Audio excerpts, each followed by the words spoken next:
আল্লাহ সুবহানাহু ওয়া তাআলা বলেন সুদ হারাম হারাম হারাম। কেমন হারাম? যে ব্যক্তি সুদের মধ্যে লেগে গেল সে যেন বড় গুনাহ হলো আল্লাহ এবং আল্লাহ রাসূলের সাথে যুদ্ধ করার গুনার মধ্যে লেগে গেল। নাউজুবিল্লাহ বলবেন না? সুদের সবচাইতে ছোট গুনাহ আমি শেষের দিকে নিয়ে আনছি। সুদের সবচাইতে ছোট গুনাহ হলো নিজের আপন মায়ের সাথে জিনা করার সমতুল্য গুনাহ। না আমার নামাজ, আমার রোজা, আমার হজ, আমার যাকাত, আমার দান, আমার তাসবিহ তাহলিল যতই দানকারী হই না কেন আল্লাহ বলছে নহি নহি, ও কবুল হবে না, ও কবুল হবে না। আয়েশা সিদ্দিকা রাদিয়াল্লাহু তাআলা আনহা তিনি বললেন ওই জামানার মহিলারা ইউসুফকে দেখে হাতের আঙ্গুল কেটেছিল, আর ওই জামানার মহিলারা যদি আমার বিশ্ব নবীকে দেখতো হাতের আঙ্গুল নয়, হাত কাটতে কাটতে কখন কলিজা কেটে যেত, ব্যথা অনুভব হতো না। কেউ 10 তলার মালিক, কেউ গাছতলার মালিক, এগুলি সব আমার আল্লাহর দেওয়া নিয়ামত। আল্লাহ কিয়ামতের দিন সকল নিয়ামতগুলি সেদিন তুলে ধরবে আর সূরা রহমান পড়ে পড়ে বান্দারে জিজ্ঞেস করবে আর বলবে ফাবিআইয়ি আলাইহি রাব্বিকুমা তুকাযিবান। বান্দা আমি কত নিয়ামত তোরে দিয়েছিলাম, আজকে কোনটা অস্বীকার করবি? সেদিন কোনো উপায় থাকবে না, সব আল্লাহর সামনে ওপেন হয়ে যাবে আর বান্দার সকল আমলনামা আল্লাহ নিজ হাতে তাকে দেখাবে। আমি আপনি যে অবৈধ পথে গাড়ি বানাবো, বাড়ি বানাবো, সম্পদের মালিক হব, সব তুই আমার খালি হাতে চলে যেতে হবে। আপনজন যেই হোক না কেন, ছেলে বলেন, স্ত্রী বলেন, বাপ বলেন, মা বলেন, 2 দিন নাই 3 দিন একটু আফসোস করবে, তারপরে সব চলবে। তুমি এত বড় দোকানের মালিক, তোমার দোকান বন্ধ হবে না, দোকান চলবে, অফিস চলবে, মিল কল কারখানা চলবে, শুধু চলবে না নিজেই চলে যেতে হবে খালি হাতে। পৃথিবীর এমন কোন ডাক্তারের জন্ম হয়নি যে সে ভাষা ফুটিয়ে দিতে পারে। কথা বলুন না কেন? কথা বলুন না কেন? তোমার ওই পাশের মানুষটা দেখো, সে জবান দিয়ে কথা বলতে পারে না, কান দিয়ে শুনতে পারে না, এরকম মানুষ আছে না নাই? আল্লাহ বলছেন আমি যদি খুলে না দিই, পৃথিবীর কোন ডক্টর, বৈজ্ঞানিক, ইঞ্জিনিয়ারের কাছে এমন মেশিন নেই যে কানের তালা খুলে দিতে পারে। কথা ঠিক না বেঠিক? আল্লাহ সুবহানাহু ওয়া তাআলা বলেন বান্দারে আমি তোর 2টা চোখ দিয়েছি, এই 2টা চোখ যদি আমি আল্লাহ ব্রেক করে দিতাম, দুনিয়ার কোন ডাক্তারের ক্ষমতা ছিল না নতুন চোখ বসিয়ে দিতে পারে। পারবে কি? ওই একটা পাথরের চোখ ওই জায়গায় লাগিয়ে দেবে, মনে হবে চোখ আছে, অথচ দেখতে। অনেক মানুষ ভদ্র সাদার জন্য দেখবেন ওই পাথরের চোখ বসাই, কিন্তু সে দেখতে, তারই ক্ষমতার মালিক কে? আল্লাহ বলছেন আমি যদি তোরে ন্যাংরা বানিয়ে দিই, কেউ শক্ত করে দিতে পারবে না, ও ন্যাংরা থেকে শক্ত করে দিতে পারে আমি আল্লাহ। আল্লাহ অন্ধকেও চক্ষু দান করে দিতে পারে। কথা বলেন না কেন? অন্ধ হয়ে গিয়েছে মানুষ, আল্লাহ এক একটা ওসিলা দিয়েও ওই দুনিয়ার মানুষ বিবেক খাটাও, জ্ঞান খাটাও, কেন হালাল আর হারামের মধ্যে মিশ্রণ করে দুনিয়ায় চলতে হবে, কেন হারামের পয়সা দিয়ে বাড়ি বানাতে হবে। অনেক মানুষ দেখবেন হাউস বিল্ডিং লোন নিয়ে বাড়ি বানায়। কথা বলেন না কেন? তাহলে এই বাড়ি তুমি যে বানাইলা, এই বাড়ি নিয়ে তো কবরে যাইতে পারবা না, ঠিক না বেঠি? একটু মরে দেখো, সব দুনিয়া থেকে এতিমের মতো চলে যেতে হবে। 3 টুকরা সাদা কাপড় ছাড়া সঙ্গে আর কিছু দেবে না। পাগল মন আমার তুমি কারলা গিয়া করলা রে বাড়ি ঘর। পাগল মন আমার তুমি কারলা গিয়া করলা রে সুখের ঘর। ওপর তলায় বাতি জ্বলে,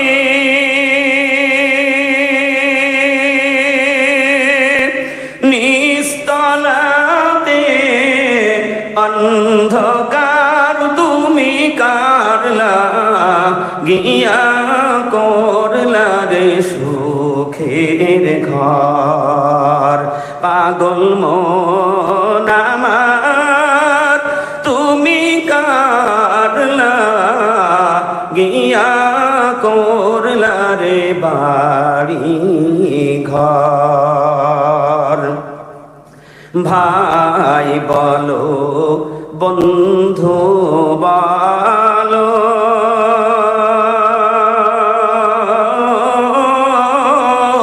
কেউ নয় নয় যে আপন তোমার।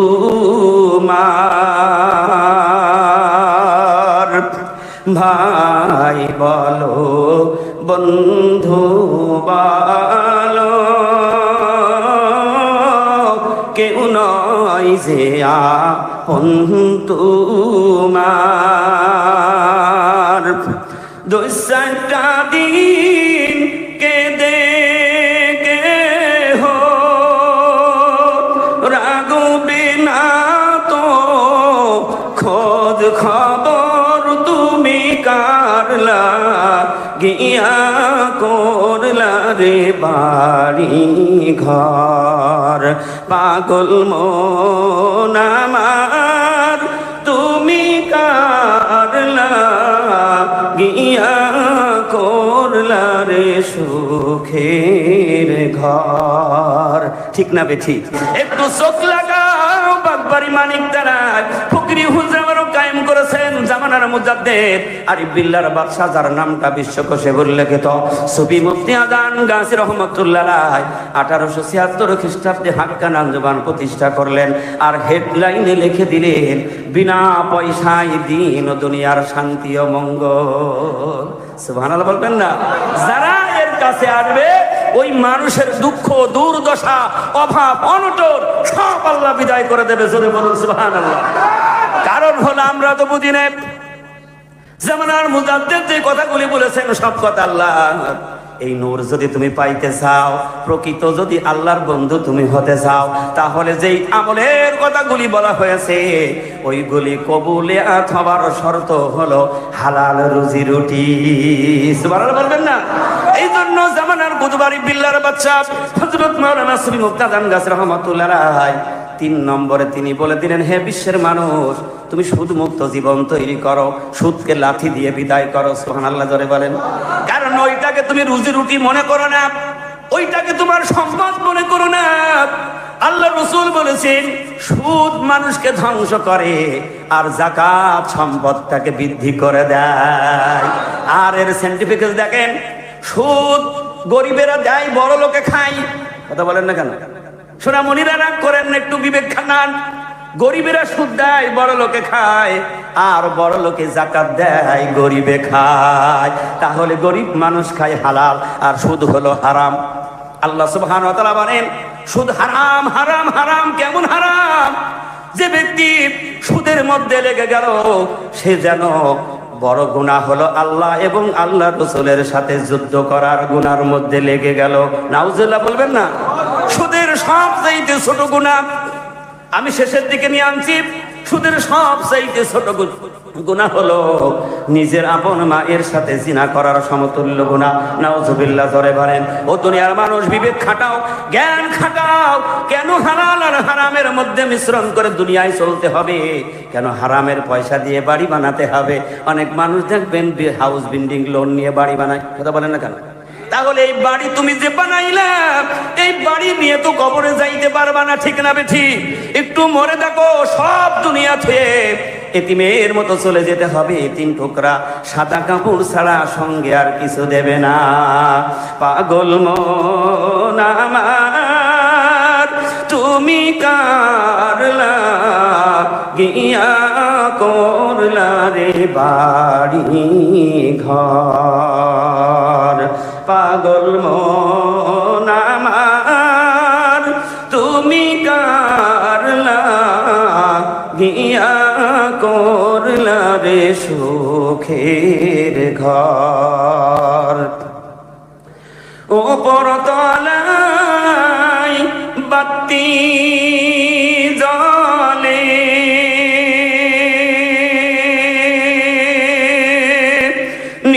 নিস্তলাতে অন্ধকার তুমি কারলা গিয়া করলা রে সুখের ঘর।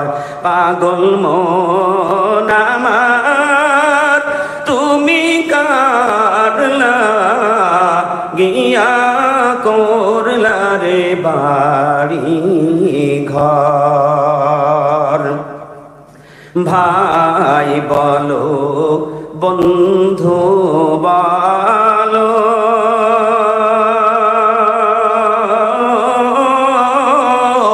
কেউ নয় যে আপন তোমার।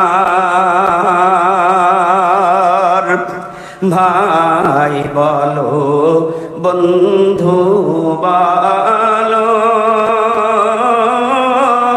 কেউ নয় যে আপন তোমার। দুই চারটা দিন কেঁদে হো রাগবে না তো খোঁজ খবর তুমি কারলা গিয়া করলা রে বাড়ি ঘর। পাগল মন আমার তুমি কারলা গিয়া করলা রে সুখের ঘর। ঠিক না বে ঠিক? আমি আপনি যে অবৈধ পথে গাড়ি বানাবো, বাড়ি বানাবো, সম্পদের মালিক হব, সব আমার খালি হাতে চলে যেতে হবে। আপনজন যেই হোক না কেন, ছেলে বলেন, স্ত্রী বলেন, বাপ বলেন, মা বলেন, দুদিন নাই 3 দিন একটু আফসোস করবে, তারপরে সব চলবে। তুমি এত বড় দোকানের মালিক, তোমার দোকান বন্ধ হবে না। দোকান চলবে, অফিস চলবে, মিল কল কারখানা চলবে, শুধু চলবে না, নিজেই চলে যেতে হবে খালি হাতে। ঠিক না বেঠি? এই জন্য জামানার মুজাদ্দিদ হযরত মাওলানা সুফি মুক্তাদান গাছী রহমাতুল্লাহ আলাইহি তিনি ডাকলেন, হে বিশ্বের মানুষ, তোমার ওই মনটাকে তুমি রুজু করো, তুমি আত্মাটাকে পবিত্র করো, তুমি নেক আত্মা তৈরি করো। তাই কি বললে? তুমি সুদমুক্ত জীবন তৈরি করো, হারামের দিকে তুমি যেও না, কারণ তোমার বেমার হবে, তুমি নিজে বাঁচতে পারবে না। আল্লাহ রাসূল বলেছেন, সুদের পরিণাম হলো ভিক্ষুক। নাউজুবিল্লাহ জোরে বলেন। এই জন্য আমি আপনি যতই গাড়ি আমল করি, নামাজ পড়ি, রোজা করি, হজ করি, যাকাত দেই, যত কিছু করি না কেন, যদি হালাল না হয়, আল্লাহ স্পষ্ট করে বলে দিয়েছে কবুল হবে না। তাই শ্রেষ্ঠ মুজাদ্দিদ জামানার কুতুব আরিফ বিল্লাহর বাদশা ডাক দিলেন, হে বিশ্বের মানুষ, 3 নম্বরের শর্ত হুঁশিয়ার করে দিলেন, তুমি হারাম থেকে বাঁচো, সুদমুক্ত জীবন তৈরি করো।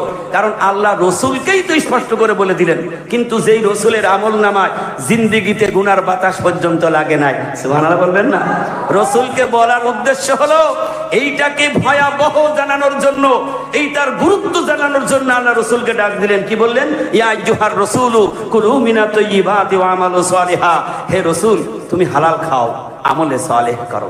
এইটাই যতক্ষণ পর্যন্ত আমি আপনি তৈরি না করতে পারবো, ততক্ষণ পর্যন্ত আমার নামাজ, আমার রোজা, আমার হজ, আমার যাকাত, আমার দান, আমার তাসবিহ তাহলিল, যতই দানকারী হই না কেন, আল্লাহ বলছে নহি ও কবুল হবে না, ও কবুল হবে না। এই জন্য আল্লাহর ওলিরা তারা পবিত্র বানাবার জন্য যেই কথাগুলি বলে, ওই কথা হলো আমার আল্লাহ রসুলের কথা। সুবহানাল্লাহ বলেন।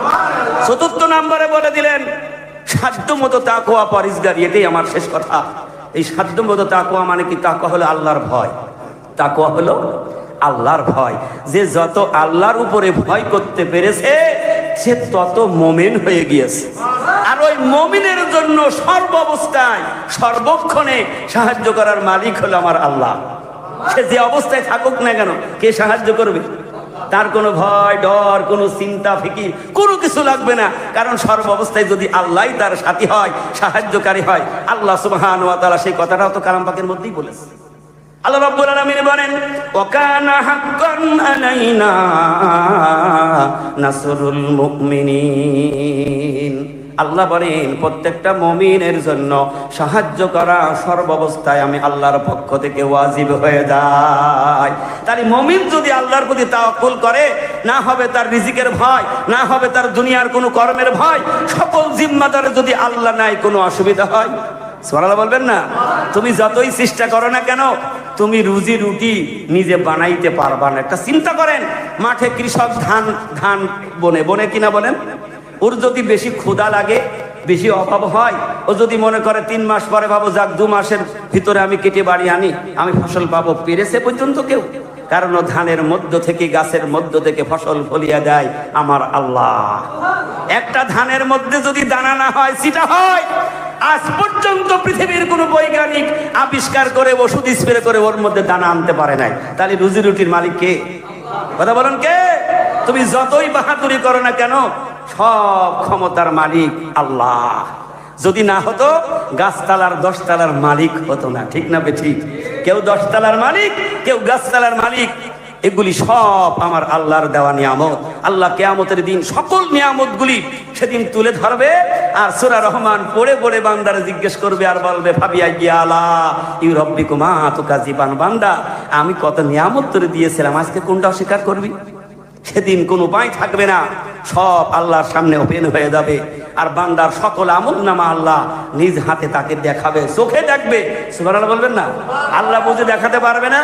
আল্লাহ দেখাতে পারবে না? দুনিয়ার একটা মানুষ এই সামান্য ক্ষুদ্র জ্ঞানের মালিক হয়ে যদি একটা চিপের মধ্যে গোটা পৃথিবী যদি সে লটকাইয়ে নিয়ে আসতে পারে, পৃথিবী যদি দেখিয়ে দিতে পারে, আর আল্লাহ সুবহানাহু ওয়া তাআলা অসীম জ্ঞানের মালিক।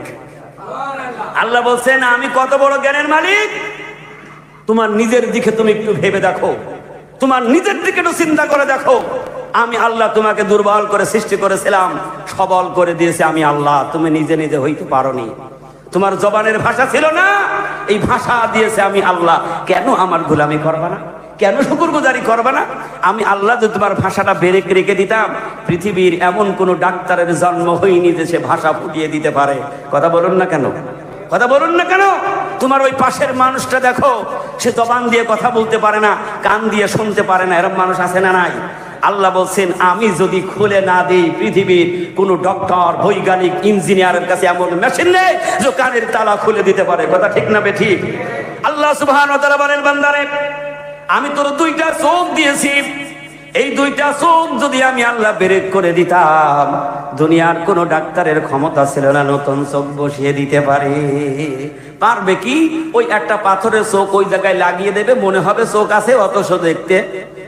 কথা, অনেক মানুষ ভদ্র সাদার জন্য দেখবেন ওই পাথরের চোখ বসাই, কিন্তু সে দেখতে, তারই ক্ষমতার মালিক কে?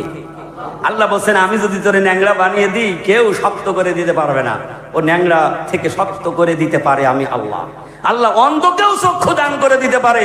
কথা বলেন না কেন? অন্ধ হয়ে গিয়েছে মানুষ, আল্লাহ এক একটা ওসিলা দিয়েও ওই বান্দাকে চক্ষু দান করে দিতে পারে। কেন? আল্লাহ তাআলার মনোনীত বান্দাদেরকে আল্লাহ বেশি ভালোবাসে, তাদের দুয়ার বরকত হয়ে যায়, তাদের ছোঁয়া লেগে আল্লাহ অন্ধকেও ভালো করে দিয়েছেন এই সমাজে। সুবহানাল্লাহ বলবেন না? আপনারা ইতিহাস জানেন, কথা বাড়ালে বেশি হয়ে যাবে, রাত 10টা বেজে গিয়েছে। ইউসুফ আলাইহিস সালাম আল্লাহর মনোনীত বন্ধু ছিলেন, পায়গম্বর ছিলেন। তার বাবা কেঁদে কেঁদে চোখ দুইটা অন্ধ হয়ে গেছে, আর দেখতে পায় না। আল্লাহ সুবহানাহু ওয়া তাআলা ইউসুফ আলাইহিস সালাম যখন শুনলেন যে আমার আব্বা চোখ দুইটা অন্ধ হয়ে গিয়েছে, নিজের গায়ের জামাটা দিয়ে দিলেন। সুবহানাল্লাহ বলবেন না? জামা দিয়ে দিয়ে বললেন যাও আমার আব্বার মুখের উপরে আমার জামার ছোঁয়াটা লাগিয়ে দিল। যখনই ইউসুফ আলাইহিস সালামের জামা নিয়ে এসেছেন পয়গম্বরের কাছে, তখনও যায়নি, বাবাও পয়গম্বর, সন্তানও পয়গম্বর, দূর থেকেই তিনি পরিষ্কার বলছে যে সত্যি আজকে আমি একটা ঘ্রাণ পাচ্ছি। সুবহানাল্লাহ বলবেন না?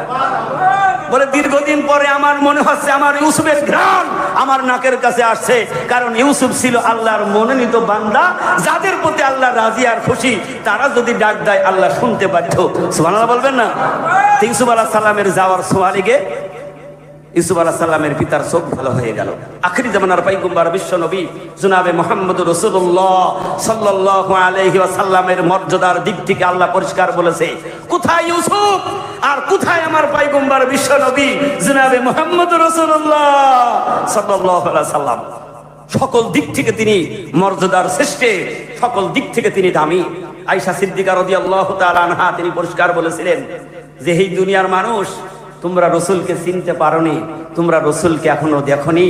ইউসুফ আলাইহিস সালামকে দেখে সেই জামানার মহিলারা ফল কাটতে গিয়ে হাতের আঙ্গুল কেটে ফেলেছিলেন। সুবহানাল্লাহ, আপনারা জানেন ঘটনা, বলার উদ্দেশ্য বোঝাবার জন্য। কারণ ইউসুফের প্রতি আসক্ত যে কেমন মায়া, কেমন ভালোবাসা, কেমন প্রেম, জুলাইখা বোঝানোর জন্য ওই জামানার নারীদেরকে ডেকে এনে তারা একটা অনুষ্ঠানে বসিয়ে দিলেন, প্রত্যেকের হাতে একটা করে কমলা আর একটা করে চাকু দিয়েছে, আর সেই স্টেজে ইউসুফ আলাইহিস সালামকে নিয়ে এনে বসিয়ে দিয়েছে। ইউসুফ আলাইহিস সালামের আসার সাথে সাথে হুকুম হলো তোমাদের ফল কেটে এবার খেতে হবে। ইউসুফ আলাইহিস সালামের চেহারার দিকে তাকিয়ে ওই চোখের চমক লেগে গেছে, হাতের দিকে আর খেয়াল নেই, ফল কাটার হুকুম, ফল কাটছে, ফল কেটে হাত কেটে ফেলেছে, তবু তারা ব্যথা অনুভব করেনি। আয়েশা সিদ্দিকা রাদিয়াল্লাহু তাআলা আনহা তিনি বললেন, ওই জামানার মহিলারা ইউসুফকে দেখে হাতের আঙ্গুল কেটেছিল। আর ওই জামানার মহিলারা যদি আমার বিশ্ব নবীকে দেখতো, হাতের আঙ্গুল নয়, হাত কাটতে কাটতে কখন কলিজা কেটে যেত, ব্যথা অনুভব হতো না। তাহলে আল্লাহ রাব্বুল আলামিন কত সুন্দর চেহারা দিয়ে আল্লাহ রসুলকে পৃথিবীতে পাঠিয়েছিলেন, সুবহানাল্লাহ বলবেন না? আর সেই রসুলের ছোঁয়াতে যদি কেউ লেগে যায়, ওইটাকে দামি আল্লাহ বানিয়ে দেয়। যেমন মরা খেজুর গাছের মধ্যে আল্লাহ রূহ দিয়ে দিয়েছিলেন, সুবহানাল্লাহ বলবেন না? তা সেই নবীর পরশের কোন জিনিস যদি কোনো জিনিসের পরশে লাগে, সেই জিনিসটা কি হয়? নূর হয়ে যায়, পবিত্র হয়ে যায়। তাই এমন একটা শ্রেষ্ঠ দরবারের কথা আজকে আমি আপনাদেরকে শোনাচ্ছি, সেই দরবারে নবীর পরশের ছোঁয়ার জিনিস সংরক্ষিত রয়েছে, সুবহানাল্লাহ বলবেন না? যেই মুবারক পাথরে কালেমা পড়েছিলেন, সেটা এখন খুঁজে পাওয়া যায় বাগমারি মানিকতলায়, সুবহানাল্লাহ বলবেন না? আল্লাহ রসুল পেট মুবারকে ক্ষুধার সময় তিনি পাথর বেঁধে রাখতেন, সুবহানাল্লাহ। কত কষ্ট করেছেন, পেটে পাথর বেঁধেছেন, তবু উম্মতের কাছে হাত পাতে নিয়ে যে আজকে আমার সাহায্য দাও, খাবার দাও। কি রসুল ছিলেন আমাদের! সেই রসুলের উত্তরসূরি ছবি মুফতি আজান গাছের রহমতুল্লাহ আলাইহি নিজের জীবনটাকে মোমবাতির মতো জ্বালিয়ে পুড়িয়ে সারখার করে দিয়ে এই বিশ্বের মানব জাতির কল্যাণের জন্য আজকে বাগবাড়ি মানিকতলায় তিনি একটা ছোট্ট ফকিরি হুজরাবারও কায়েম করলেন বিনা পয়সায়, সুবহানাল্লাহ বলবেন না? আজকে সেই দরবারটা কেন তো দামি? এই হাক্কানি আঞ্জুমান এই দরবারটাকে কেন এত দামি হয়ে গেছে? কারণ এই দরবারের মূল নীতি হলো মহাগ্রন্থ আল কোরআন, জোরে বলুন না সুবহানাল্লাহ। কারণ বিশ্বের মানুষ এই কোরআনকে কেউ নিভিয়ে দিতে পারবে না, গ্যারান্টি দিয়ে রেখেছেন কে? জোরে বলেন কে? কোন মানুষ যদি কোরআন নিভাবার চেষ্টা করে, সে ব্যর্থ হবে, নিভাইতে পারবে না। আল্লাহ স্বয়ং নিজে বলছেন, ইউরিদুনা লিইউতফিউ নূরাল্লাহি বিআফওয়াহিহিম আল্লাহু মুতিম্মু নূরিহি ওয়ালাউ কারিহাল কাফিরুন।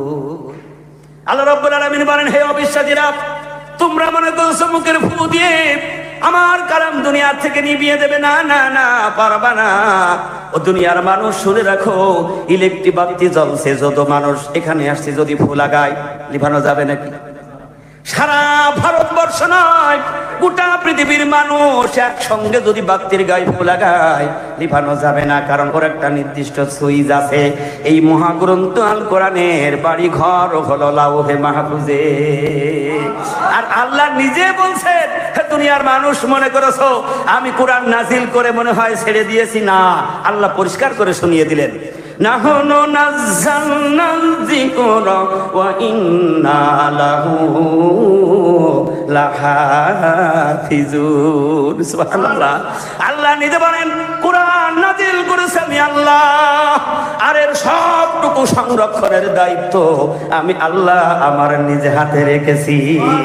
যারা কোরআনের কাছে আসবে তারা বিশ্বের শ্রেষ্ঠ মানুষ, দামি মানুষ হয়ে যাবে। ওই মানুষগুলি সব জান্নাতি মানুষ হয়ে যাবে। তাই জামানার মুজাদ্দেদ হযরত মাওলানা মুফতি আজান গাছ রহমাতুল্লাহ আলাইহি চতুর্থ নম্বরে বলেন, সাধ্য মতো তাকওয়া পরহেজগারি করো।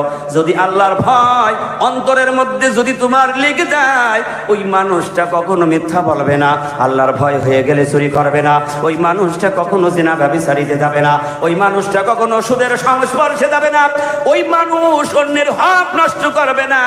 কারণ জিদে সবসময় যদি আল্লাহর ভয় থাকে, মন থেকে তার বেরিয়ে আসবে, আল্লাহ আমি এখন আছি, মুহূর্তের সময় বিদায় নিয়ে চলে যেতে হবে।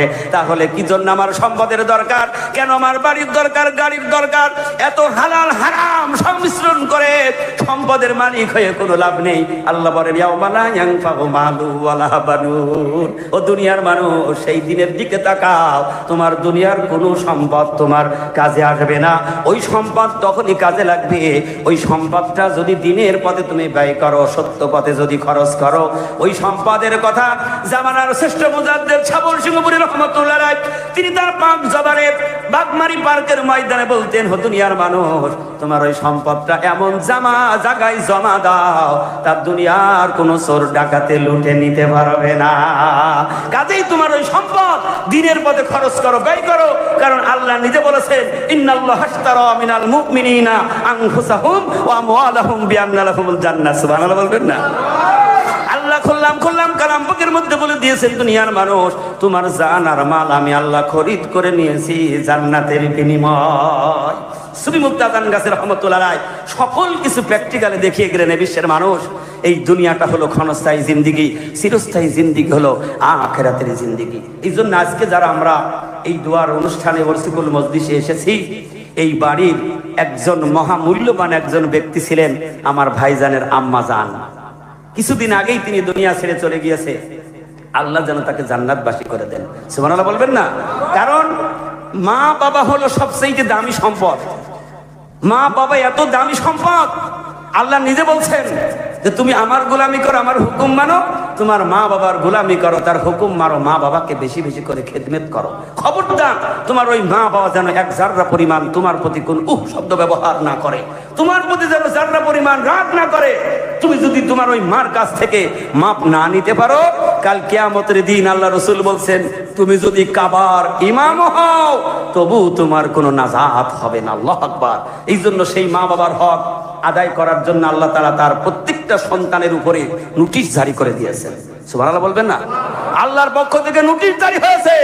আল্লাহ স্বয়ং নিয়ে বলছেন, ওয়াকাদা রাব্বুকা আল্লা তা'বুদু ইল্লা ইয়্যাহু ওয়া বিল ওয়ালিদাইনি ইহসানা। তোমার মা বাবার সাথে ভালো ব্যবহার করো, মা বাবার সাথে সুন্দর আচরণ করো, মা বাবার সম্মান করো, তার কথা মতো তোমার জীবন জিন্দেগিটা চালাও। আল্লাহ রাসূল বলেছেন, তোমার মা বাবা যদি মুশরিকা হয়, দিন যদি না মানে, ইসলাম যদি না মানে, তারপরও তোমার মা বাবার সাথে তুমি অসৎ আচরণ ব্যবহার করতে পারবা না। ইসলাম তাকে কি মর্যাদা দিয়েছেন মা বাবার, সুবহানাল্লাহ বলবেন না? তোমার মা বাবা যদি দিন নাও মানে, তবু তোমার মা বাবার খাবার বন্ধ করতে পারবা না, ঘর থেকে নামাই দিতে পারবা না। তাদের খাবার দাও, থাকার ব্যবস্থা করে দাও, চিকিৎসার ব্যবস্থা করো, তবু মা বাবার উপরে চোখ রাঙাইতে পারবা না। ইসলাম কি দেখেন? এই জন্য আল্লাহ সুবহানাহু ওয়া তাআলা তিনি আমাদেরকে সেই মা বাবার পেট থেকেই দুনিয়ায় নিয়ে এসেছেন। এই মা বাবার ঋণ আমরা কেউ শোধ করার মতো মানুষ হইতে পারি নাই।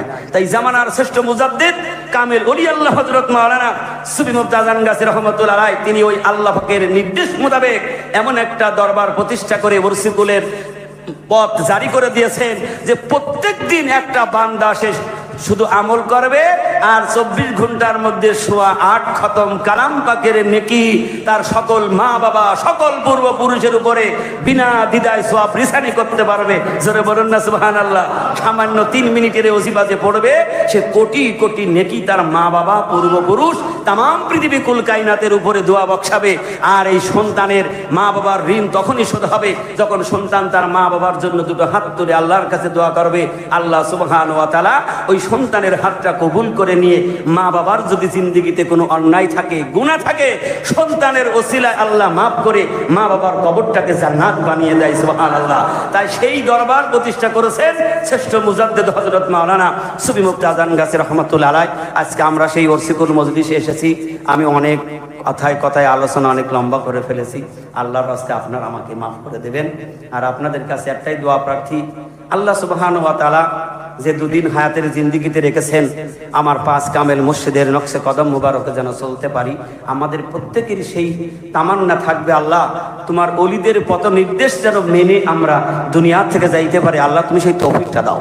আর আল্লাহ তৌফিক না দিলে আমরা কেউ নামাজ বলেন, রোজা বলেন, কোনোটাই করা কিন্তু সম্ভব হবে না।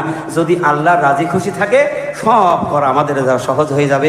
এই জন্য আমার সম্মানিত ভাইজান রয়েছেন, আমি বসি রেখে অনেক বেয়াদবি আলোচনা করে ফেলেছি, মুরব্বীরা আছেন। এই জন্য এই ওয়ারসিকুল মজলিসটা হলো খুব একটা নিয়ামতের মজলিস। একটা কথা, শেষ কথা বলি, আজকে যারা নতুন মানুষ এই মজলিসে বসেছেন, আমাদের সাথে শুনে শুনে ওজিফায় শামিল হবেন, না জানি আল্লাহ মৃত্যু দিয়ে দিতে পারে। আমার মুর্শিদ কি বললেন? আল্লাহর ওলিরা যা বলে কথা কিন্তু আল্লাহ, এরা কখনো মিথ্যা বলে নাই। সুবহানাল্লাহ বলবেন না? কারণ তাম পৃথিবীর মানুষ আপনার জন্য দোয়া করতেই থাকবে, দোয়া চাওয়া লাগবে না। ইলাহি রহমত জিয়াদা করো। যিনি এই ওজিফা পড়ে দুনিয়া থেকে বিদায় নিয়ে চলে গিয়েছে, একদিন পড়েছি, মৃত্যু হয়ে যাইতে পারে, মৃত্যুর কোনো গ্যারান্টি আছে আমার আপনার? কথা বলেন না কেন?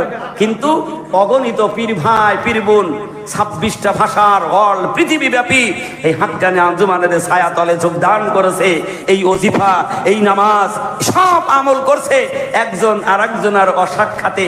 24টা ঘন্টা নদীর পানির স্রোতের মতো দোয়া চলছে, জোরে বলুন সুবহানাল্লাহ।